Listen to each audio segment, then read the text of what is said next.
Burkina Faso's military leader has announced a ban on homosexual acts, making it the latest African state to crack down on same-sex relationships despite strong opposition from Western powers. Homosexuality was frowned upon in the social conservative West African state, but it has never been outlawed. So that is to say that in the past in Burkina Faso it was frowned at but was never outlawed, means there was never any ban on it. Justice Minister Edaso Rodriguez Bayala said the Junta's cabinet had now approved legislation to make it a punishable offense, but he did not give further details. The military seized power in Burkina Faso in 2022 and has pivoted towards Russia after drastically reducing ties with former colonial power France. In 1993, the President Vladimir Putin in government has been cracking down on LGBT's community, including banning what it calls propaganda of non-traditional sexual relationships. Burkina Faso's decision to outlaw homosexual relationship is part of an overhaul of its marriage laws.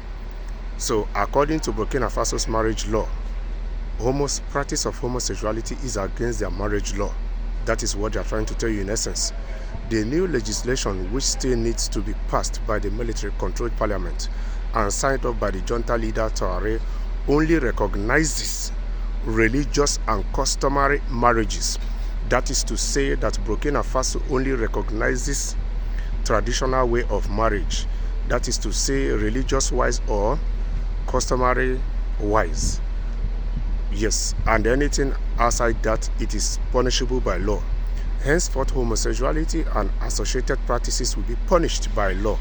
The Justice Minister was quoted by AFP news agency as saying.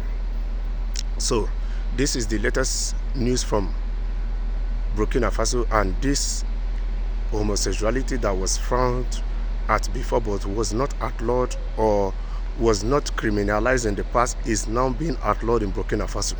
Is now being labeled or criminalized in Burkina Faso, that it is a punishable crime in Burkina Faso.